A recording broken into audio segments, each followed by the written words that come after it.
सोहि उज्जूय भूयस्य धम्मो शुद्धस्य चिट्ठयि निर्वाणं परमं जायि घयसित्येव पावै।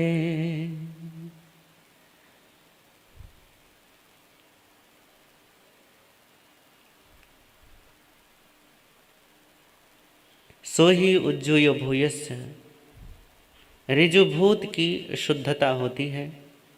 धम्मो शुद्धस्य चिट्ठयि, और धर्म शुद्ध हृदय में निवास करता है। निर्वाणम परमम जाई, वह शुद्ध आत्मा निर्वाण की तरफ ऐसे ही गति करता है जैसे घय से तीव्र पावय, जिससे घृत से सिंचित होने पर अग्नि।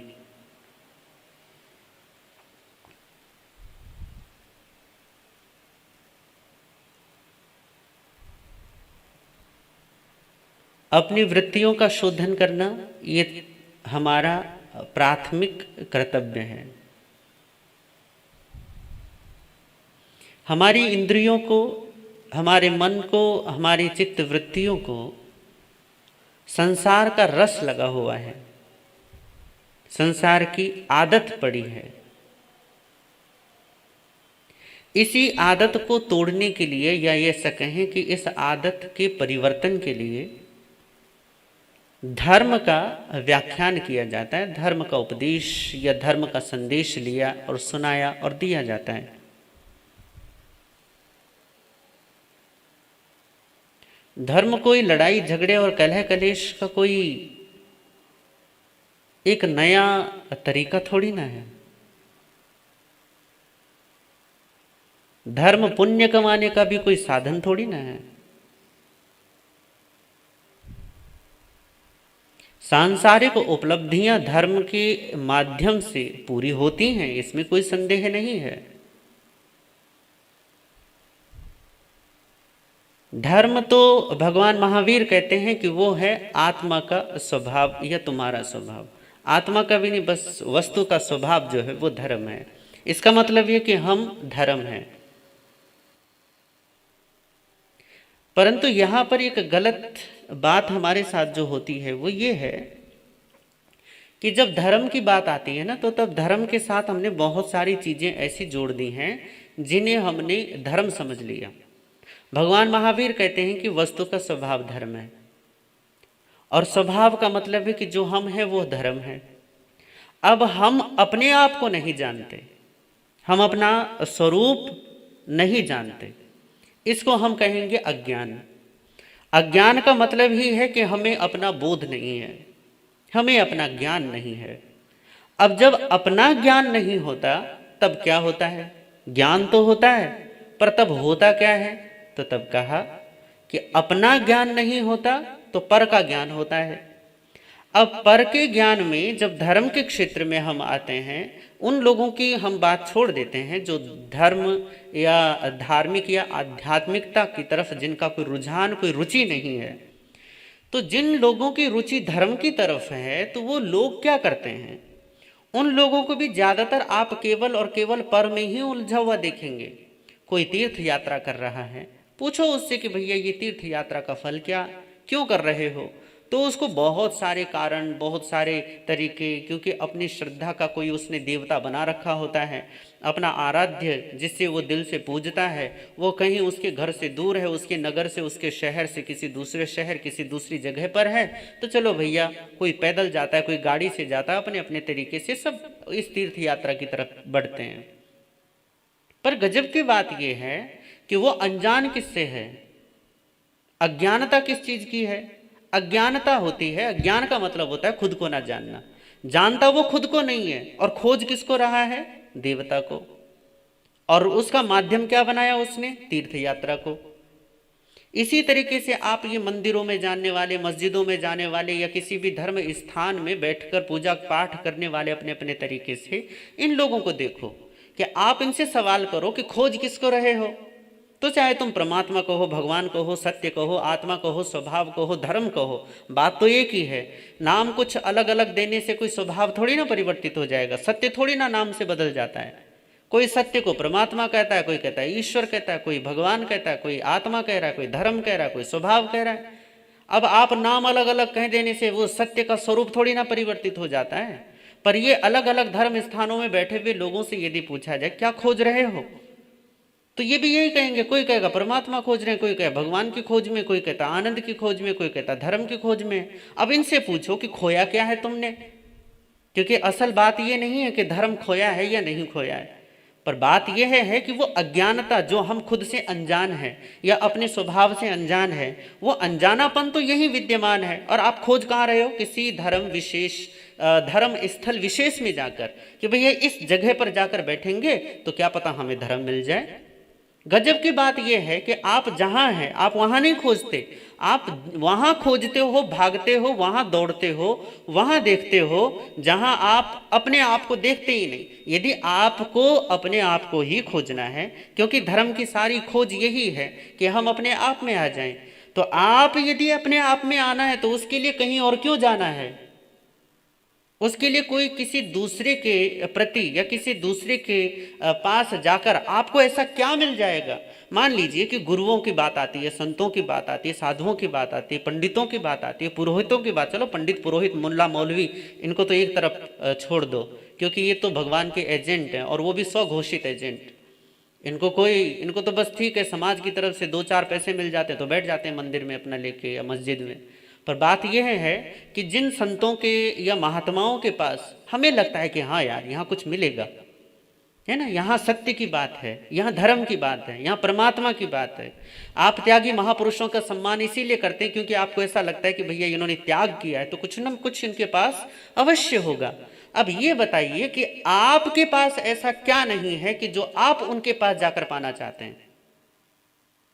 सवाल तो वही का वही है कि किसी भी संत का प्रवचन यदि हम श्रवण करते हैं तो क्यों श्रवण करते हैं, क्योंकि हमें ऐसा लगता है कि भैया अगर इन संतों के पास जाएंगे, यदि इनका प्रवचन सुनेंगे तो प्रवचन सुनकर हमें ज्ञान होगा। अब ज्ञान का मतलब होता है आत्मज्ञान, और आप प्रवचन सुनने के लिए जाते हैं किसी और का, आप ग्रंथ पढ़ते हैं, पुस्तक पढ़ते हैं किसी और का, किसी और की किताब ली और आपने उसको पढ़ना शुरू किया क्योंकि आपको लगता है कि इस किताब को पढ़ के मुझे ज्ञान की प्राप्ति होगी। निस्संदेह ज्ञान की प्राप्ति होगी, इसमें कोई शक नहीं है। पर बात यह है कि ये पराश्रित भाव ये कई बार आदमी को इतना उलझा जाता है, इतना उलझा देता है, और आप उलझन देखोगे ही देखोगे। आप धर्मों के नाम पर उलझने हैं, संतों के नाम पर उलझने हैं, गुरुओं के नाम पर उलझने हैं, यहाँ तक कि एक ही गुरु के 2 शिष्यों में भी आप ये उलझन पाओगे। एक ही संप्रदाय के अनेक श्रावकों के 2-2 गुट बन जाते हैं, एक ही समाज के अनेक खंड बन जाते हैं। एक ही गुरु के 4 शिष्य हैं तो वो 4-4 अपनी अपनी तरीके से अपने गुरु को या आगे बढ़ाने का काम करते हैं या अपनी मान्यताओं को आगे बढ़ाने का काम करते हैं। ये उलझन आप धर्म के क्षेत्र में संतों के नाम पर, ग्रंथों के नाम पर, सिद्धांतों के नाम पर, गुरुओं के नाम पर, हर एक के नाम पर पाओगे। कारण क्या है? कारण सिर्फ एक ही है कि आप धर्म को खोज ही नहीं रहे हो। आपकी खोज कुछ और है, आप बस उसको जामा पहना देते हो धर्म का। कई बार क्या होता है, आजकल वो आभूषण आते हैं ना, हाँ आर्टिफिशियल आभूषण। अब ये जो आर्टिफिशियल होते हैं ना, ये चमक दमक तो इनकी असली से भी अधिक होती है। पर गजब ये है कि आप आर्टिफिशियल लाते हैं पर आपको पता होता है कि बाहर से सोने चांदी का वर्क होगा, बाहर से पॉलिश तो सोने चांदी की होती है, परंतु भीतर से क्या है, कोई तांबा है, कोई कुछ है, कोई कुछ है। आप जानते हो कि भीतर तो ये बिल्कुल क्या है, आप उसकी हकीकत जानते हो। पर गजब की बात यह है कि आप जो धर्म का एक जामा सा पहना देते हो ना, अपने अहंकार को या अपनी सांसारिक इच्छाओं कामनाओं को आप धर्म का लबादा उड़ा देते हैं। आप, क्योंकि धर्म से बढ़िया कोई चीज है नहीं ना हमारे पास कि जिसको हम ऐसा लबादा उड़ा दें कि जो सबके द्वारा प्रशंसनीय हो जाए, जिसे सब स्वीकार करें। अब धर्म का मामला ऐसा है कि चाहे ना अनचाहे लोग इसे क्या करते हैं, प्रशंसित करते हैं, लोग इसे अच्छा मानते हैं। यदि कोई आदमी मंदिर जाता है तो चाहे वो किसी के लिए भी जा रहा हो सकता है कि उसकी शादी ना हो रही हो, तो किसी पंडित जी ने बोला कि भैया जाके शिव जी की प्रार्थना कर, तेरी शादी हो जाएगी। हुआ ऐसा एक बार, एक आदमी गया मंदिर में और रामचंद्र जी खड़े थे और पूजने लगा और कहने लगा कि हे रामचंद्र जी, मेरी घरवाली भाग गई, मिल नहीं रही, बताओ कहाँ गई। तो रामचंद्र जी बोले, करे भैया मेरी भी खो गई थी, वो बगल में हनुमान बैठा उससे पूछ। तो हो सकता है कि आदमी आपको मंदिर में खड़ा मिले, पर जरूरी नहीं है कि वो भगवान के लिए खड़ा हो सकता है कि वो संसार के लिए खड़ा हो। अब ये जो सांसारिक लोग हैं जो धर्म स्थानों में बैठे हैं, यही सबसे ज्यादा गड़बड़ी करते हैं। अध्यात्म से खतरा उन लोगों को नहीं है जो लोग मंदिर नहीं जाते, धर्म नहीं करते, या ग्रंथ नहीं पढ़ते, या संतों का सानिध्य नहीं करते, या सत्संग में नहीं जाते। उन लोगों से धर्म को कोई खतरा ही नहीं है। खतरा असली पता है किनसे है? असली खतरा उन लोगों से है, वो जो लोग हैं। अब आप देखो, रामायण में दो पात्र आते हैं। जब सीता जी का हरण होता है ना, तो सीता जी के हरण के समय में दो घटनाएं घटती हैं। एक घटना घटती है वहां पर कि सीता जी एकदम से सामने देखते हैं सोने का हिरण आया है। अब असली खतरा जो है ये सोने का हिरण है, रावण खतरा नहीं है। लोगों को यह लगता है कि रावण असली खतरा है, नहीं। रावण तो बिल्कुल जब आएगा वो बिल्कुल अपने उसमें ही आएगा। अब गजब की बात यह कि रावण भी अपने असली रूप में नहीं आता, वो भी आता है तो साधु का छद्म वेश बनाकर आता है।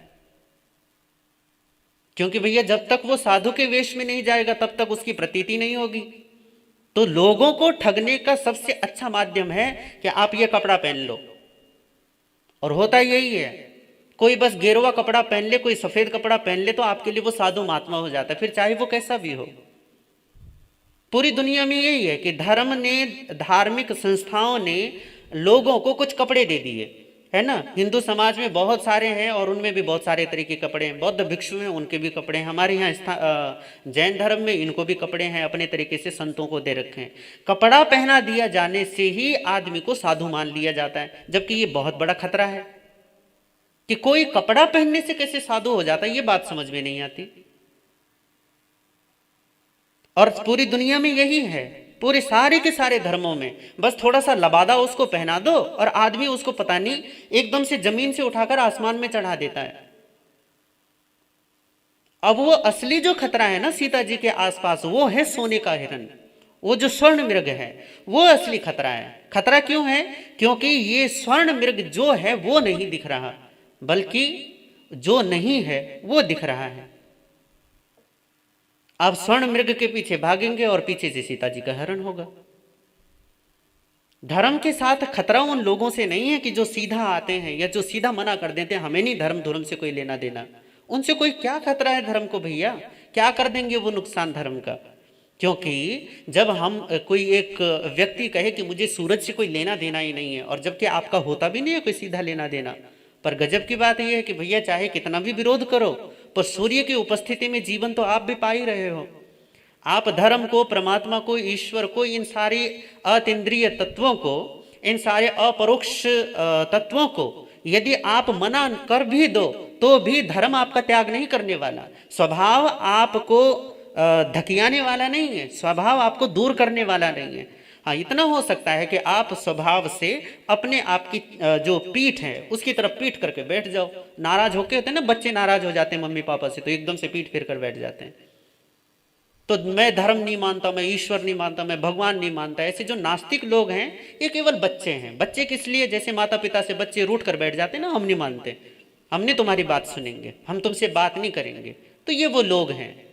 क्या नुकसान करेंगे? नुकसान असली ये करते हैं जो धार्मिक क्षेत्र में आते तो हैं, परंतु इनको धर्म से मतलब नहीं होता। इनको मतलब कुछ और ही चीज़ों से होता है कि भैया एक सामाजिक संस्था बन गई धार्मिक संस्था के नाम पे, तो चलो अब यहाँ नेतागिरी घर में तो चलती नहीं है, घर में बीवी नहीं सुनती, घर में पति नहीं सुनता, तो चलो समाज में सुनाते हैं। तो ऐसे लोग आ जाते हैं समाज में। कई लोगों को सम्मान नहीं मिलता, पद और प्रतिष्ठा नहीं मिलती, भोजन सही ढंग से नहीं मिलता, तो ऐसे ये लोग देखते हैं कि यार साधुओं को तो बड़ा सम्मान होता है, साधुओं को कुछ करना भी नहीं पड़ता, बैठे रहते हैं, बस जाएंगे पात्रा उठा के और ले आएंगे और लोग सम्मान से देते हैं, तो चलो भैया साधु बन जाते हैं। कुछ हैरानी होती है तो साधु बन जाएंगे, या कुछ कमी कुछ चाहिए तो धर्म के क्षेत्र में आ जाएंगे। ये लोग धर्म का सबसे बड़ा नाश करते हैं, सबसे बड़ा बेड़ा गर्क करते हैं। कारण क्या है? क्योंकि इनकी खोज अध्यात्म की है ही नहीं। ये धर्म नहीं चाहते, ये धर्म के माध्यम से धर्म को साधन बना के कुछ और ही चाह रहे हैं, कुछ और ही अपने हृदय में पाल कर बैठे हैं। ये जो कुछ और ही अपने हृदय में पाल कर बैठे हैं, यही लोग धर्म के लिए सबसे बड़ा खतरा हैं। और इन लोगों को कोई पहचान भी नहीं पाता। पता है क्यों? क्योंकि जब आप एक आभूषण पर सोने का वर्क लगा देते तो वो सोने जैसा ही पता चलता है, सोने जैसा। परंतु जब आप एक जौहरी के पास जाएंगे ना, तो जौहरी तुरंत बता देगा कसौटी पर कसते कि ही नकली कौन सा और असली कौन है, और असली में भी कितनी मिलावट है, वो सब कुछ आपको पाई पाई बता देगा, एक एक चीज बता देगा। तो ऐसे जो अब कसौटी क्या है भैया, शास्त्र ने तो बहुत सारी कसौटियां बताई है। गुरुदेव श्री जी ने पहले भी बताया आपको कि साधुओं की कसौटियां क्या हैं, जिसमें शास्त्र का ज्ञान है, जिसमें समता भाव है, जिसमें धर्म के प्रति समर्पण है। ये बहुत सारे गुण पहले बता चुके हैं। कसौटियां बहुत सारी, उनमें हम नहीं जाएंगे। पर यहाँ पर बात केवल इतनी सी है कि जब अध्यात्म के क्षेत्र में आप अपनी ही सांसारिक कामनाओं को, या आप इसे ऐसा कहो कि आपका एक झूठा अहंकार है, एक झूठी पहचान, एक जिसे हम कहते हैं फॉल्स ईगो, जिसे आप अपने बचपन से लेकर सुन सुनकर, जिसे आप एक संग्रह उसका बना देते हो और फिर उसके चारों तरफ एक दुनिया निर्मित करते हो। एक अहंकार जो आपको एक नाम के द्वारा मिलता है, एक पहचान जो आपकी अपनी बनी हुई है, मैं ये हूं या मैं वो हूं, जो भी है, उस पहचान के इर्द गिर्द आप अपना संसार रचते हो। इस संसार में यदि आप इस संसार को रचने में ही धर्म का भी यूज करते हो तो आप धार्मिक हैं ही नहीं। क्यों? क्योंकि आप अपने अहंकार के इर्द गिर्द बुने हुए संसार को ही सजा रहे हो, उसी को संवार रहे हो। ये बिल्कुल ऐसा ही है कि जब आप अपने नकली आभूषण पर ही इतने मोहित हो जाते हैं कि आप उसी को ही सजाने धजाने में लगे रहते हैं। यदि आप अपने नकली आभूषण को सजा रहे हो, उसी को ही अपनी सारी आसक्ति दे रहे हो, अपना सारा राग भाव उसी पर लुटा रहे हो, तो आपको असली आभूषण कभी मिलेगा ही नहीं। यदि आप धर्म को भी संसार को सजाने का माध्यम बनाते हो, साधन बनाते हो, तो आपको धर्म कभी मिलेगा ही नहीं। क्यों? क्योंकि आप धर्म तो खोज ही नहीं रहे ना, खोज तो संसार को रहे हो। आप धर्म तो पाना चाहते ही नहीं हो, पाना तो चाहते हो संसार, और संसार को पाने के लिए धर्म का भी आपने क्या किया है, धर्म का भी आप प्रयोग करते हैं, धर्म का भी आप यूज करते हैं। आपके लिए धर्म की उपयोगिता तभी तक है जब तक वो आपके संसार को साधने का रास्ता है। और जिस दिन आपको लग जाएगा कि नहीं, धर्म मेरे लिए किसी काम का नहीं, लेता, आप धर्म को तिलांजलि देने से एक पल का भी समय नहीं लगाएंगे, आप तुरंत धर्म का त्याग कर बैठेंगे। कारण क्या है? कारण यही है कि आपके लिए महत्वपूर्ण धर्म नहीं है, आपके लिए महत्वपूर्ण संसार है, आपका अहंकार है। यदि आपके अहंकार के मार्ग में धर्म आपका सहयोगी है तो धर्म को आप बखूबी निभाते हैं, और यदि वो सहयोगी नहीं है तो फिर आप समझ लो। आप खुद अपने मन को जांच कर बैठिए थोड़ा सा। क्यों कि भैया मैं कहूंगा तो यकीन करो या ना करो, पर खुद पर जांचिए तो आपको पता चल जाएगा कि आप परमात्मा को, धर्म को, ईश्वर को, भगवान को मानते क्यों हो। इतना हल्ला मचा हुआ है आजकल, तो हिंदुस्तान खुश है। वैसे बरसात चल रही है और फिर राम मंदिर भी बन गया, मतलब शिलान्यास हो गया। तो रामचंद्र जी खुश हो या ना खुश हो, लोग तो खुश हैं कि चलो अब मंदिर बन ही जाएगा। चलो बन भी जाएगा, पर बात यह है कि इससे मिला क्या किसी को? क्या मंदिर बनने से सचमुच में किसी को राम मिल गए? कितने लोग हैं जिनको सही मायनों में राम की समझ है, या जिनको सचमुच में ही राम का प्रत्यक्षीकरण है? हाँ ठीक है, हल्ला मचाना भगवानों के नाम पे, धर्म के नाम पे, ये तो आसान है, और पूरी दुनिया यही करती है, अल्लाह अकबर और जय भोले की और जय इसकी और जय उसकी। इतनी ऐसी तैसी करके फेर के रखते हैं ना इन भगवानों की लोग। ओहो, धर्म की भी। ये वही लोग हैं जो धर्म के नाम पे झंडे उठाए खड़े रहते हैं ना, बिल्कुल बस कि हम ही हैं। ये वही हैं जिनको धर्म नहीं चाहिए, जिनको भगवान से कोई लेना देना नहीं होता। इनका सारा का लेन देन होता है अपने अहंकार से, सारा लेन देन होता है अपने संसार से। और ये इस लेन देन में ये फिर धर्म को अपना एक साधन बनाते हैं। और ऐसा साधन बनाने वाले जो संसार की ही कामना से ग्रसित हैं पर धर्म को साधन बना रहे हैं, इन लोगों के लिए धर्म है ही नहीं। और यही लोग हैं जो धर्म में सर्वाधिक बिगाड़ करते हैं। चलो मान लेते हैं दुनिया में हम ऐसा देखते हैं कि यदि प्राचीनतम धर्मों में यदि देखा जाए तो कुछ एक वो हैं, यदि ऐतिहासिक तथ्यों के आधार पर यदि निर्धारण किया जाए तो दुनिया में दो ही धर्म सर्वाधिक प्राचीन हैं। एक है यहूदी और दूसरा है वैदिक धर्म। यहूदी जिनसे पश्चिमी धर्म निकले हैं, जिनमें दो मुख्य धर्म हैं, एक ईसाई और दूसरा इस्लाम, जिसे हम मुसलमानों का कहते हैं।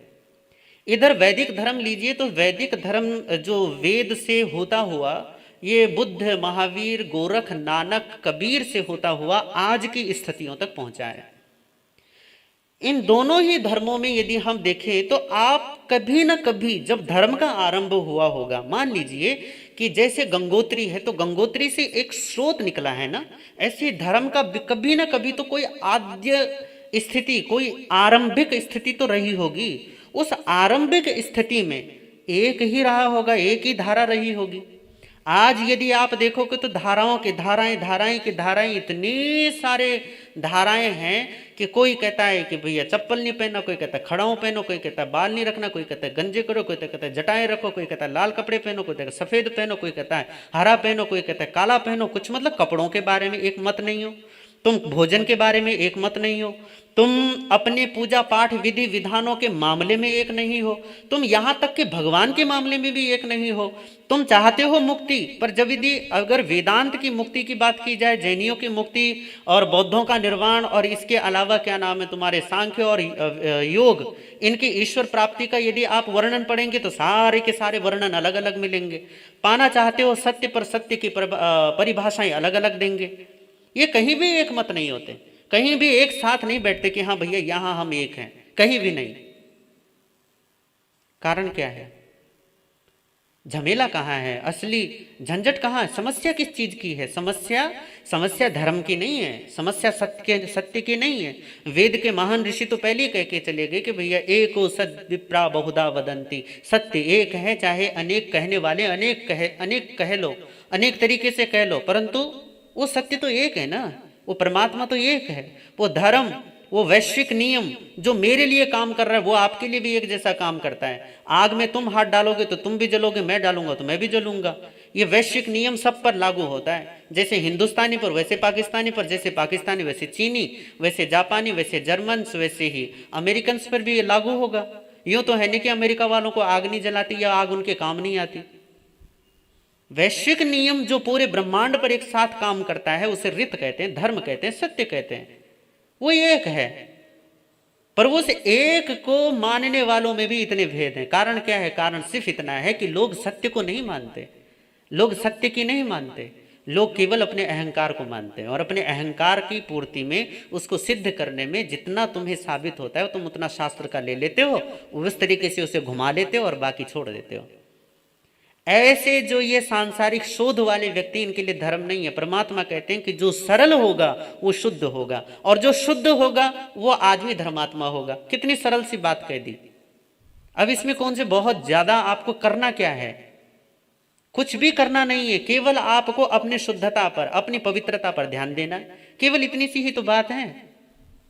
इसमें यह भी नहीं है कि मुंह पट्टी कितने पट वाली होनी चाहिए, कितनी इंगुल चौड़ी होनी चाहिए। भैया आपके साधुओं ने तो इतना भी हिसाब किताब आपको दे दिया, मुंह पट्टी इतनी लंबी हो, इतनी चौड़ी हो, इतने उसमें पट होने चाहिए, मतलब इतने एक के बाद एक इतने पट होने चाहिए, धागा इतना लंबा चौड़ा होना चाहिए, एक साधु कितने कपड़े रखे, एक साध्वी कितने कपड़े रखे, सारा का सारा हिसाब किताब दिया हुआ है। इन सारे हिसाब किताबों का इतना ध्यान क्यों देना, जबकि भगवान कह रहे हैं कि सीधी सी बात कह दी उन्होंने कि ये भैया ये तुम्हारी सरलता है जो तुम्हें शुद्धता देगी, और ये तुम्हारी शुद्धता है जिसमें धर्म निवास करेगा, जिसमें धर्म टिकेगा।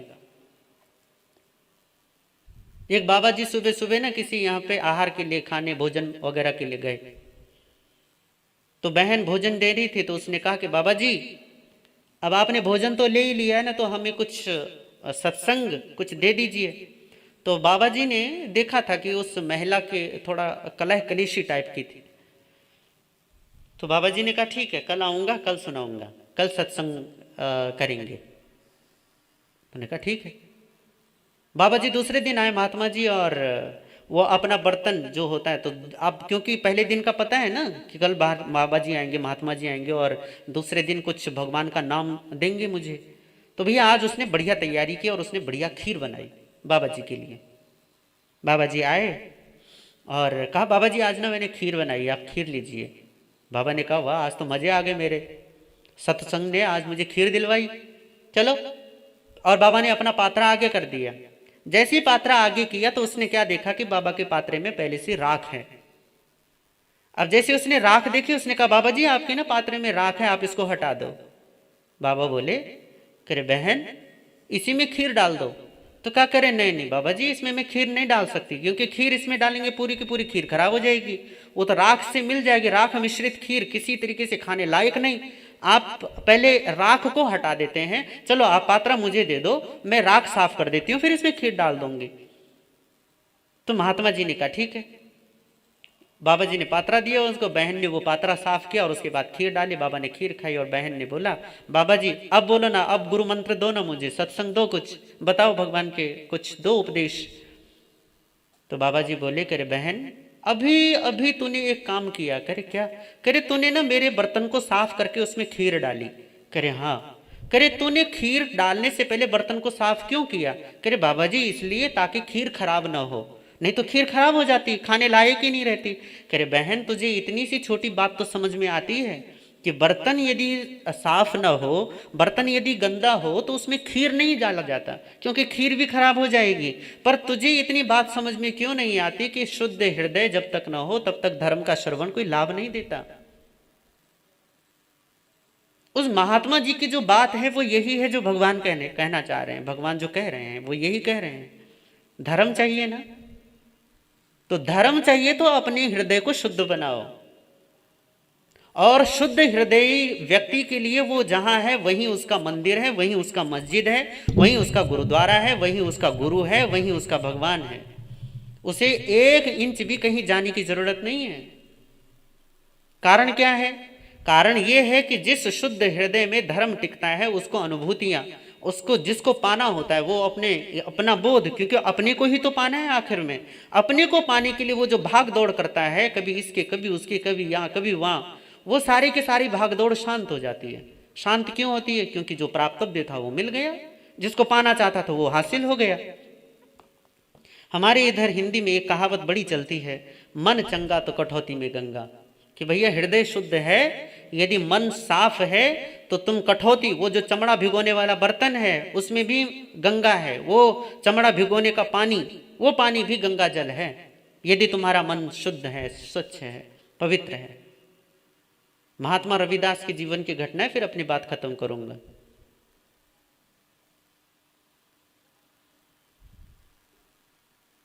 अब क्योंकि ये बेचारे हमारे, बेचारा तो क्यों कहूँ मैं, हमारे ये महात्मा पुरुष वाराणसी में छोटी सी कुटिया इनकी, और वहाँ पर जूते गांठने का काम किया करते थे, जूते बनाया करते थे रविदास जी। तो एक दिन क्या हुआ, कोई पर्व का, तिथि का कोई बड़ा वो था। अब उत्सव, हिंदू समाज में जब भी कोई बड़ा पर्व त्योहार होता है तो भैया नदियों पर स्नान करने के लिए, फिर भगवान की पूजा वगैरह करने की परिपाटी से। अब वाराणसी में लोग हैं तो भैया एक बड़े विद्वान पंडित जी हमारे जा रहे थे गंगा की तरफ, तो इतने में क्या हुआ कि उनका जूते का तल्ला निकल गया। अब जूती का तल्ला निकला तो वो चलो सामने दिखाई दी कि भैया चलो रविदास की कुटिया चलो, जूता बनवा लेता हूँ। तो रविदास की कुटिया पे गए और वो कहा कि भाई मेरा जूता, इसका तल्ला बनवा दे। तो रविदास जी ने वो जूती ली और उसका तल्ला, वो जो भी करना था सिलाई वगैरह वो करने लगे। इतने में पंडित जी कहने लगे, अरे रविदास, खरे जी पंडित जी, अरे यार आज तो इतना बड़ा पर्व है और तू यहाँ बैठा है, तू गंगा स्नान के लिए नहीं जा रहा? अरे पंडित जी कहाँ, मेरे को इतना समय कहाँ होता है। आप देख रहे हो ना कितने सारे ढेर लगा रखे लोगों ने, सारे बना कर देने और समय पर बना कर देने हैं, तो मैं तो नहीं जा सकता। करे यार कैसा आदमी, मतलब तू वाराणसी में बैठा हुआ है, काशी में तू बैठा हुआ है और काशी में बैठकर गंगा स्नान नहीं कर रहा। अरे दूर दूर से यात्री यहाँ आते हैं ताकि गंगा स्नान का पुण्य प्राप्त कर सके, और तू 10 कदम पर गंगा है और तू वहां नहीं जाना चाहता। करे कैसा आदमी है यार। करे पंडित जी चाहे कुछ भी कहो, मैं बस नहीं जा सकता। करे अच्छा चल ठीक है, पर गंगा तक कुछ ना कुछ तो तुझे समर्पण करना चाहिए। आज इतना बड़ा पर्व का दिन है, कुछ ना कुछ तो गंगा जी को चढ़ाना ही चाहिए, तुझे कुछ तो देना चाहिए। तो वो बोला तो रविदास जी बोले करे अच्छा देखता हूँ कुछ है या नहीं है। तो सामने क्या देखी उन्होंने, 2 सुपारियां थी। वैसे तो सुपारी जैसी देखी तो उन्होंने कहा पंडित जी और तो कुछ नहीं कि एक सुपारी है, आप ये सुपारी ले लो और माँ गंगा को चढ़ा देना। हाँ पर एक बात ध्यान रखना, माँ गंगा खुद लेने के लिए आए तो ही देना, नहीं तो मत देना। पंडित जी ने कहा करे अच्छा गंगा जी आएंगी। करे हाँ बिल्कुल आएंगी, क्यों नहीं आएंगी। हाँ बस आपको तभी देना है जब ये क्या हो, माँ आए और आपसे कहे कि दो, तब देना, ऐसे फेंक कर मत आ जाना, चढ़ा कर मत आना। तो पंडित जी मन में हंसते कहते चलो ठीक है, इतने बड़े बड़े लोग, इतने बड़े बड़े पंडित, इतने बड़े बड़े यहाँ ज्ञानी लोग हैं, इनके लिए तो गंगा आती नहीं, इसके लिए जरूर गंगा जी आएगी। और जूते गांठने वाले के लिए गंगा जी क्यों आने लगी भला। तो वो चले, पंडित जी गंगा स्नान किया और स्नान करने के बाद जब चलने ही वाले थे, इतने में याद आया कि अरे वो रविदास की सुपारी वो तो देनी है, गंगा को चढ़ानी है। तो वो सुपारी निकाली अपने जेब से और जैसे ही वो बोले कि गंगा मैया ये रविदास की सुपारी, इसको ग्रहण करो, और जैसे ही फेंकने वाले थे इतने में क्या हुआ, वो नदी के पानी में से एक हाथ आता है और कहा कि पंडित जी खबरदार इसको फेंकना मत। रविदास ने कहा था जैसा कि मुझे देना वैसे मुझे दो, मेरे हाथ पर रखो। तो पंडित जी ने डरते डरते वो सुपारी, पहले तो वो भयंकर तरीके से उनकी घिग्गी बंध गई, क्योंकि भैया चाहे कितने भी भगवान को पुकार लो, जब सामने आ जाएंगे ना तो डरोगे जरूर, क्योंकि भैया एकदम से प्रकट हो गई। तो वो पंडित जी डरे, पर डरते डरते सुपारी हाथ में रखी और पंडित जी जैसे ही जाने लगे तो एकदम से आवाज आई रुको, ये मेरी तरफ से रविदास को दे देना। तो एक हाथ में एक चमचमाता हुआ कड़ा, जो हीरे मोतियों से जड़ा हुआ इतना सुंदर एक कंगन, एक कड़ा था, और वो कहा कि लो ये रविदास को दे देना, कि कहना ये गंगा मैया ने तुम्हारे लिए भेंट दी है। पंडित जी ने लिया वो कड़ा और चल पड़े।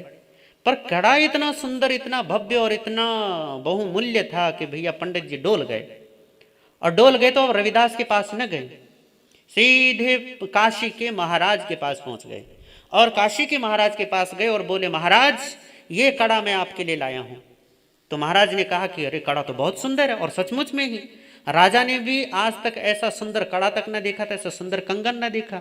राजा ने कहा ये कंगन कहाँ से मिला आपको।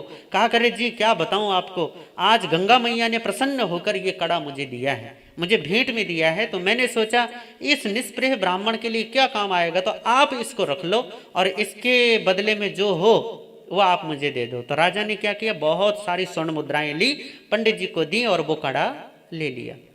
पंडित जी अपनी मुद्राएं लेकर चल देते हैं, घर आ गए। इधर राजा ने वो कड़ा क्या किया, इतना सुंदर देखा तो वो अपनी पत्नी को दे दिया। अब रानी ने जब वो कड़ा अपने हाथ में पहना तो सारे आभूषण और जो हाथों के और शरीर के थे वो क्या हो गए, सारे फीके, और सारे कड़े फीके और वो कड़ा चमचमा रहा। तो रानी ने देखा कि एक हाथ इतना सुंदर, इतना भव्य लग रहा और दूसरा बिल्कुल ऐसा कि ये क्या है। तो रानी ने कहा राजा से कि राजन कड़ा एक काफी नहीं है, मुझे 2 कड़े चाहिए। एक ही हाथ पर कड़ा रहता है, ये सारे आभूषणों को इतना फीका कर देता है, तो दूसरे हाथ के लिए एक कड़ा और मिल जाए तो भैया पूरा हो जाएगा जोड़ा मेरा। तो आप ऐसा ही कड़ा मुझे दूसरा भी मंगवाओ। तो उन्होंने कहा ये तो पंडित जी ने दिया था, अब कैसे करे, कुछ भी करके आप दूसरा कड़ा तो मुझे चाहिए। अब राजा ने क्या किया, पंडित को बुलाया और कहा पंडित जी करे हमारी महारानी चाहती हैं कि उनके लिए दूसरा कड़ा भी लिया जाए। अब पंडित जी बेचारे घबराए, करे महाराज ये देव प्रसाद है, बार बार थोड़ी ना मांगा जाता है, वो तो माने, करे कुछ भी, मैं कुछ नहीं सुनना चाहता, कोई बहानेबाजी नहीं, आप मुझे कड़ा ला कर दो, चाहे कैसी भी ला कर दो। कड़ा नहीं मिलेगा तो फिर दंड के लिए, दंड भोगने के लिए भी तैयार रहिए। अब पंडित जी बेचारे बड़े घबराए। अब घबराए तो क्या याद आए, कबीर रविदास याद आए। अब गए रविदास के पास रोते रोते, कह रहे रविदास बचा ले मुझे, बचा ले। करे क्या हो गया महानुभाव पंडित जी, क्या हो गया? ओ एकदम से लंबे रविदास के चरणों में, करे भाई मुझसे बड़ी गलती हो गई। रविदास जी बेचारे सकुचाते हुए पीछे हटे और बोले क्या हो गया पंडित जी, क्यों मेरे चरण छूते हो, क्यों इस तरीके से लमलेट हो गए? करे भाई वो तूने सुपारी दी थी ना? करे हाँ। करे मैंने गंगा मैया को दी थी, और गजब ये है कि गंगा मैया आई थी। करे हाँ मुझे पता है कि वो आई थी। करे उन्होंने ना सुपारी के बदले में कड़ा भी दिया था। करे मुझे पता है। करे फिर? करे बस मुझे क्या लेना देना कड़ा दिया या नहीं दिया, पर मुझे पता है। करे भाई मुझे दूसरा कड़ा चाहिए वैसा ही, तुम चलो और गंगा मैया को बोलो, नहीं तो मेरा तो जीवन संकट में आ गया। राजा कहता है कि दूसरा कड़ा लो, कड़ा ला कर दो। अब मैं कहां से ला कर दूं? तो एक काम करो, चलो तुम गंगा मैया के पास और उनको कहो कि वो दूसरा कड़ा दें, नहीं तो मेरा जीवन क्या हो जाएगा, ऐसे ही चला जाएगा, मैं मर जाऊंगा, मुझे बचा ले। रविदास अब तुम ही हो जो मुझे बचा सकते हो। तो रविदास ने कहा फिर गंगा के पास जाने की क्या जरूरत है? करे क्या मतलब है, वहां जाएंगे तभी तो? करे नहीं। उन्होंने क्या किया, वो जो कठौती, वो लकड़ी का बर्तन, उसमें से चमड़ा हटाया और कहा कि माँ देखो ये आया है पंडित, बेचारा कड़ा चाहता है, दे दो ना, काहे को इसको परेशान करते हो? तो कहते हैं वही हाथ जो गंगा में से, नदी में से उस दिन निकला था, वही हाथ उस कठौती में से ऊपर निकलता है और उसमें एक कड़ा, और वो कड़ा पंडित जी को पकड़ाया जाता है। तब से कहावत चली कि मन चंगा तो कठौती में गंगा, कि मन यदि शुद्ध है तो तुम्हारा चमड़ा भिगोने का जो बर्तन है वो उस बर्तन का पानी भी गंगा जल है। अब तुम गंगा का तरफ तो ध्यान देते हो, गंगा जल तो खूब अपने घरों में छिड़क छिड़क कर अपने घर को पवित्र करते हो, पर उस हृदय को शुद्ध करने की तरफ ध्यान नहीं होता। हृदय की शुद्धता की तरफ हमारा कोई विचार नहीं होता, कोई चिंतन नहीं होता। परमात्मा कहते हैं कि यदि धर्म चाहिए तो शुद्धता बढ़ाओ, हृदय की शुद्धता पर ध्यान दो, और हृदय की शुद्धता चाहिए तो सरल बन जाओ, जैसे हो वैसे हो जाओ। जो भी धारणाएं, जो भी तुमने अपने मन में कुटिलताएं, ग्रंथियां पाल ली हैं, बना ली हैं, उनसे मुक्त हो जाओ।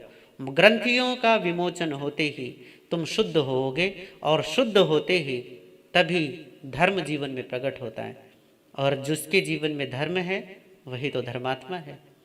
तो आपके लिए, सबके लिए धर्म की कामना करता हुआ, शुद्धता की कामना करता हुआ, सरलता की भावना भाता हुआ अपनी बातों को यहीं विराम देता हूँ।